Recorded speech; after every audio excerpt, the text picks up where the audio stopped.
If you hypertrophy a muscle, you get a change in the organization of the fasciculi. Like pull up a Nordic hamstring article or something along those lines, and you will see those changes taking place.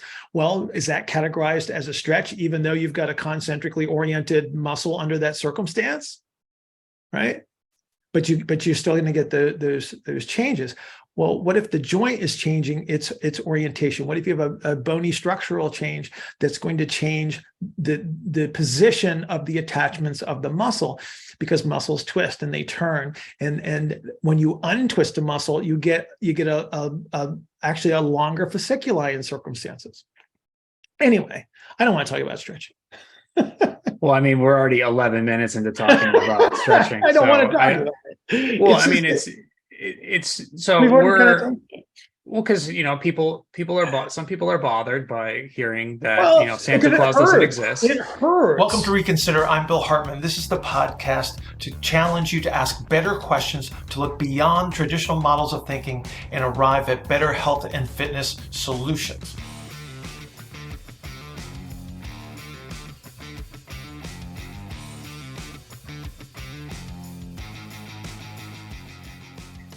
Uh-oh, you're frozen. You froze. I froze as soon as I think it's just because as soon as I hit the record button, you froze. That's funny. Am I back now? You are back. Yes. Okay. Yeah, people get so in response to the stretching episode. First, I want to say, thank you everyone for paying attention to it and watching it and commenting and asking questions. I mean, that's the idea of this whole podcast to begin with and some sort of trigger should be sort of flicked in your head when we say something that's contrarian to what you believe. Right. And it's okay. But we're not being contrarian, be contrarian. What has not been differentiated. Here's what hasn't been differentiated. It's like the intention of the researchers is to do something. Then they pick a population or they pick a protocol, and they're examining what happens during that protocol. And they call it something, and then that gets categorized. Right. So if their intention, well, we wanted to see what this stretching protocol does. Or would do potentially. Right. To this population of people. Okay. So now you got a bunch of parameters that you have to consider. But the point is that there's a large body of literature that shows that the changes that are associated with stretch tolerance. And then there's a body of literature that shows changes in fasciculi orientation, length changes. And then there's another one that shows there's another group of literature that says, oh, there's hypertrophic effects. Oh, no, there's force production effects. What they're doing, though, is because they said it was a stretching protocol, that gets grouped into the same group that only shows the stretch tolerance. Sure. Yeah, it's and a lot of this is going to come back to, so the Bill said a bunch of big words. He said hypertrophic and fascicle. So fascicle is just meaning like the actual muscle fiber, like composition of the muscle fiber, and kind of sort of like don't say composition. Don't say composition, because that's not fair, because there doesn't have to be a compositional change to change the orientation, the length, and the direction of a fasciculi. All I have to do is twist your ankle in a direction, and that's exactly what happens. So now we have to say, well, what changes the representation of the fasciculi? Because if you do speed squats, guess what happens? You change the organization, you change the direction and the length of the fasciculi just by doing speed squats. Well, okay, so now are we going to lump that into the stretching protocol because that shows up in a stretching protocol? Or do we have to recognize the fact that they exceeded a parameter within the protocol for the population that was being tested, and then that's why that representation changed in that study? See, they're not differentiating between the training effects that are being applied to the population. A 13-year-old female volleyball player that has never done any strength training, that goes through what would be perceived as a static stretching protocol, will get a hypertrophic effect. She'll have fasciculi differences potentially if there's a joint position change or a skeletal shape change. That's what's going to change the fasciculi. Okay, she'll get a force producing effect if it exceeds the tension sufficient for her nervous system to respond, to resist, and produce force. Again, it's like you can't just say, oh, this is categorized as stretching because that was their intention. It's like they have exceeded certain parameters, and therefore that's why you're going to see this big body of literature that says, oh, it's only a stretch tolerance effect. And then you're going to see this other stuff that gets lumped into that says that, oh, no, we have these changes and these changes and these changes. Right, from hypertrophy to force production, et cetera, et cetera. It's like they're not doing the same thing, because we have individual differences, we have population differences, and then we have differences in their response to the protocol. It's like if you take a strength training program and you do the same strength training program with 5 different people, you get 5 potential different responses. Okay, now, if I apply this protocol and we get similarity across the board, then we say that this protocol has a good chance that it does this most of the time with this group of people, and maybe we can extrapolate to another group. But the thing that you have to appreciate is that okay, we had an intention, but that doesn't guarantee that that's what it's going to be under the circumstance. And so now we have to recognize, it's like, okay, I have these certain thresholds where muscles behave in certain ways, that joint position is going to change in certain ways, that the nervous system is going to respond in certain ways under certain circumstances. Right? That's what we're doing. Just because you say that you're doing something doesn't mean that that's what's going to happen, because you don't know what the response is going to be for this population, this person, and so on and so forth. Yeah. So that's try to simplify what Bill's saying a little bit for the people that aren't as keen to research and physiology and all of these things. It was throwing a lot of big words around. So one of the main goals of what we're trying to accomplish with the podcast is to get people to ask the right questions about what they're reading or they're seeing. So in a lot of cases, if there is a news outlet that's reporting about stretching is bad because of this study, a lot of the reporting that's coming from that, and a lot of what people are taking away from that, comes from reading a headline and an abstract, which is a very paper representation and a very surface level representation of what's actually happened in the study. So our challenge to everyone is to kind of go into, find the study that's been linked, read the study past the abstract, maybe go to the end of it and see what the conclusions were and the discussion of the article, because a lot of times you're going to have the researchers, they have to talk about the shortcomings of their study at the end. And in a lot of cases, you're going to be able to see at the very end of the research paper why you have to keep asking questions after this sort of conclusion has been come to. Methods, subjects, and results. Yes, those matter. Those are what really matters, because a lot of the remainder, so an abstract is the researchers or authors' interpretation of what the paper tells you. And then, so they will make a conclusion. They're making their own conclusions based on their biases, their understanding, their experience. And they may not, I mean, again, I'm not trying to insult anybody, but they will have a limited perspective. They will have their own biases. We do too. Like, we're sitting here, we're having a conversation that is going to be based on our biases, because we're dealing with complex issues. And what our biases actually do is simplifies things for us, so we can actually, behave in the world. Sure. They're doing the same thing. That's why we have to look at across the body of the evidence provided, and then reach conclusions that way. Just because we state something based on a paper or an article, it is representative of a segment of, right? We're not saying that this is absolute. Yeah. Research papers and their results do not become the new truth, because they're not principle based in most cases.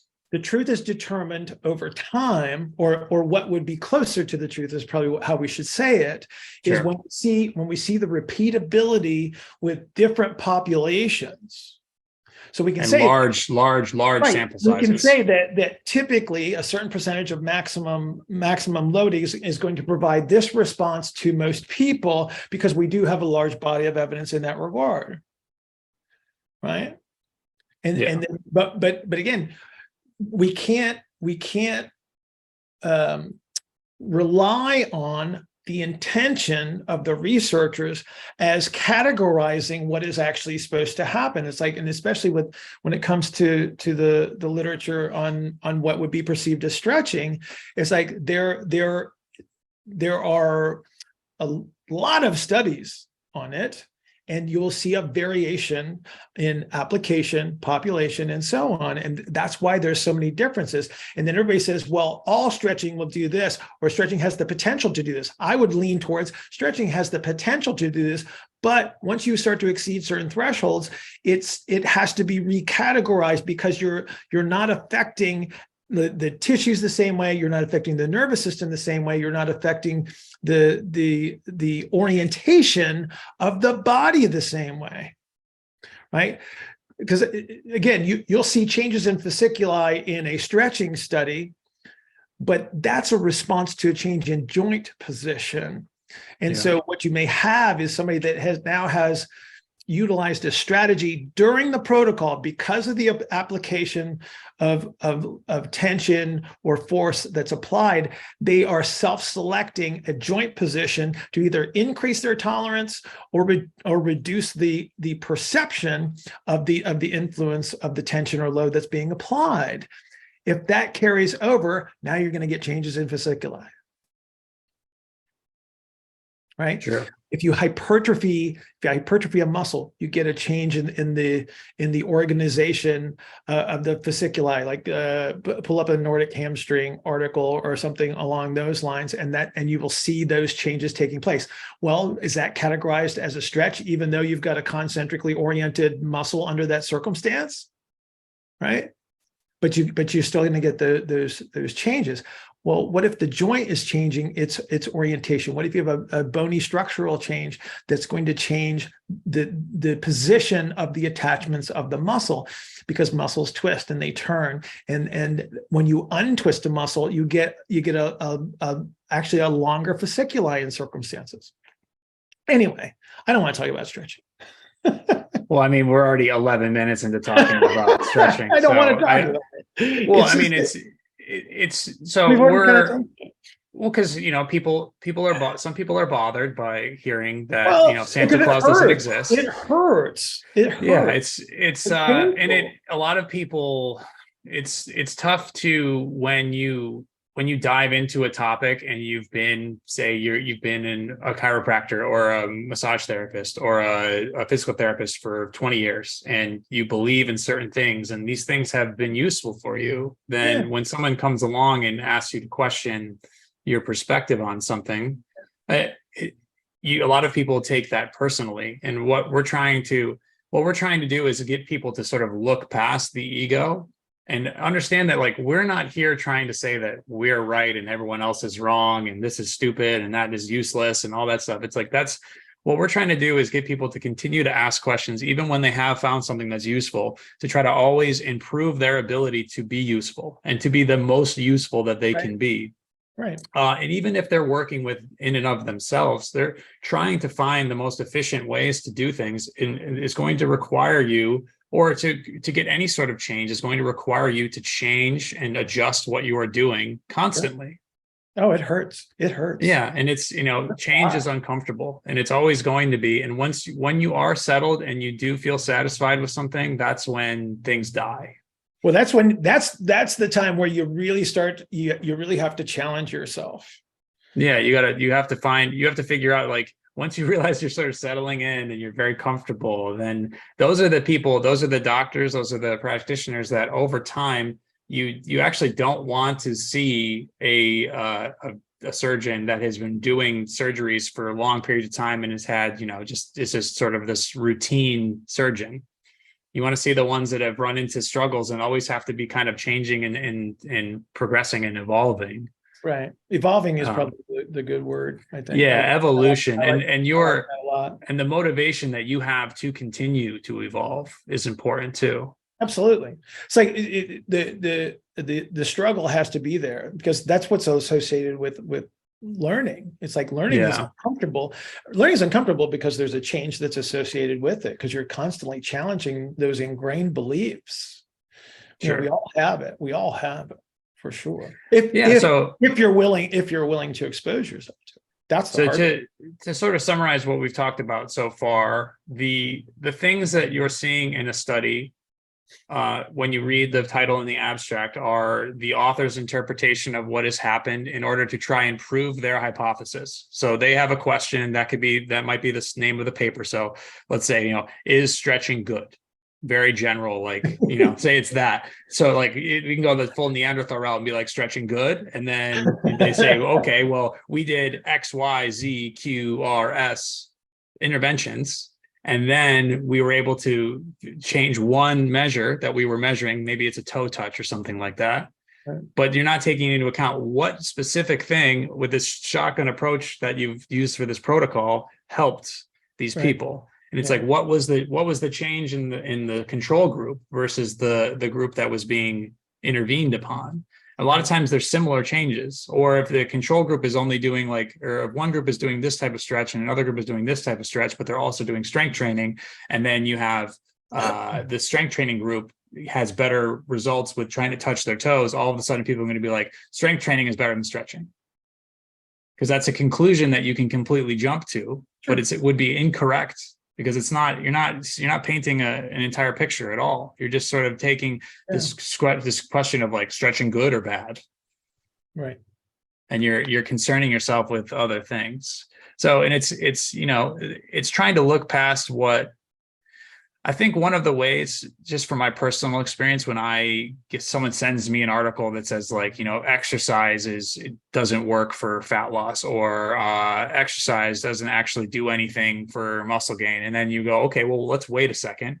This, CNN or whatever is trying to sell the news to you and trying to get you to click on their news so they can get ad revenue. So they're going to put some type of like clickbaity contrarian thing out there. It's kind of like how the thumbnail for the stretching podcast says stop stretching on it. That's not what we're saying, but if it's enough to get people to pay attention, well, but it's also it's like it makes us seem like for the abstract readers, it's like we're telling people not to, right? And then those people are also the people. So typically people make it about, the majority of people make it about 10 minutes into the podcast before they click off.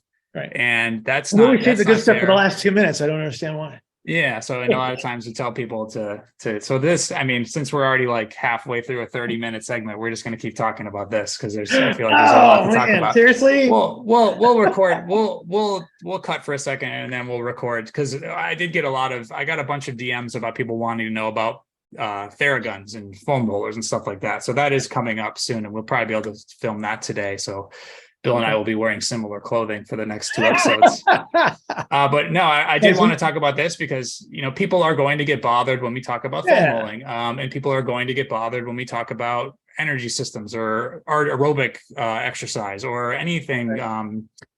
Functional movement, which Bill doesn't like to. I'll try to say functional movement as much as possible. Oh man, that hurt. It's like my chest tightens up. It's like you shouldn't do that. I don't. If I hit it at the right time, I might kick you out of your QRS wave of your heart there. Yeah. But yeah, so we got feedback about people, and people get upset because they take it personally that we're trying to like tell them Santa Claus doesn't exist. It's wait a second. But yeah, and it's the real question to ask when you're looking at the research is what else might be happening. Correct. I think that's always my number one question is, and a really good example of this is in fitness. A lot of times the Tabata protocol research has been Oh, thrown I was going to around. bring that up. Thank you so much. And this is Thank you so much for this that. is a good example. So there was this research where they used very, very high intensity intermittent exercise, and then all of a sudden the results for, I believe, is fat loss and VO2 max. Maybe they measured. I can't remember the exact measurements. But there were some pretty marked changes. So all of a sudden people wanted to do these sort of negative rest intervals where they were doing like a 10-second work period and then a 5-second rest period. What Tabata has become is the 20 seconds off, 10 seconds, or 20 seconds on, 20 seconds 10 on. seconds off, Yeah, so 8. negative rest. Because that was in the, what I believe the original cycling protocol was. Mm-hmm. Right. But what people don't, so that and on the surface, that's like, oh, that's great. So that means that people took that and ran with it and started to say that, you know, high intensity exercise is the only way to train, and that you have to have these sort of negative rest intervals. Otherwise, you're not going to be maximizing your training output. But there's so many other further questions to ask, is like, who were they testing? What were the results between groups? What were the other things that were part of the protocol? Which is like one of the biggest the other questions. thing. People don't know that there was like a 70% continuous training as part. There was a very large volume of steady state cardiovascular exercise added to it. And so they're saying, oh, look at the aerobic adaptation. So they say, yes. Did you know that this part was also part of the protocol?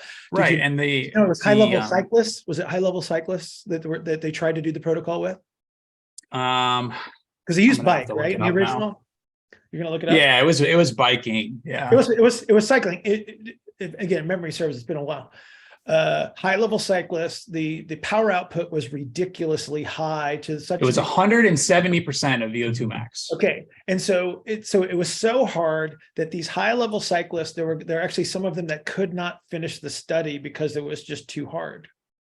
Right. So people don't realize how hard this has to go.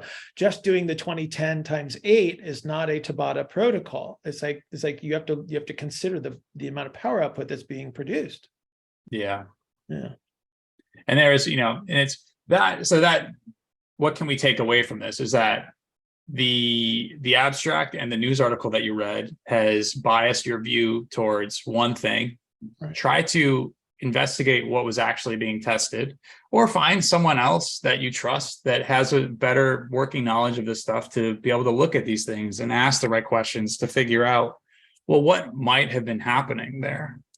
But the same thing is true for what we're talking about with stretching research, and people get hot and bothered about, stretching not working, and they saying, well, this protocol they did, like a loaded RDL, and that added length to the hamstring. And it's like, well, once you add load to the system, you actually change the shape of the body in order to manage that load. I know you know this. I'm just telling people that are watching. So then that, like Bill is saying, will change the orientation of your bones, actually, and that will change the twist and the orientation of your muscles. So if you take a muscle that was, think about a towel that's twisted and everything is sort of spiraling along certain angles. If I untwist the towel, the angles of the muscle fibers change.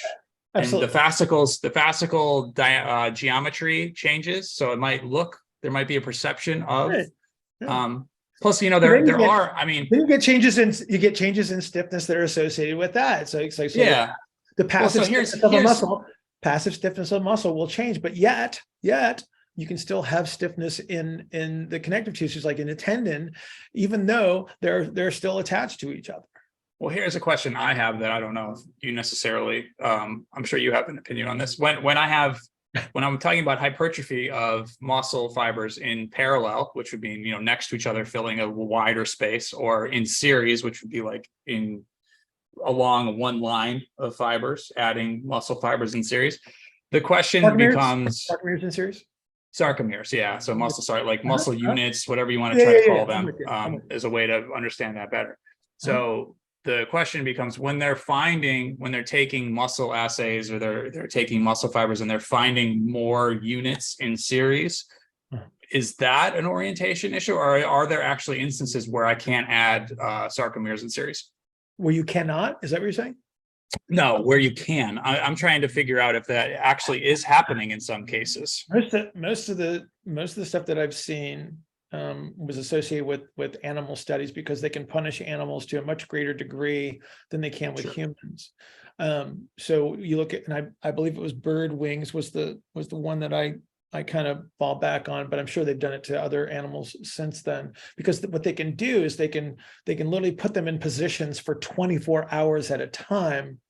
And under those circumstances, so I think they loaded bird wings and they did it for a ridiculously long time. And then you would see like this addition of sarcomeres in series, where this might come into application. The possibility that pops into my head is for prolonged splinting. So there's serial casting, serial splinting that you might use in certain situations where you have a deficit, like especially like post-surgical or heavy scarring or things like that, where they'll do some like serial casting, serial splinting, and then you may see gains in range of motion associated with that. Now, some of that might be connective tissue behavior. So taking somebody past a certain aspect of the elastic region, getting into the plastic region, but that's going to be like a pretty significant change in connective tissues. But maybe you are adding sarcomeres in series. The hard part with cutting up humans is it's frowned upon.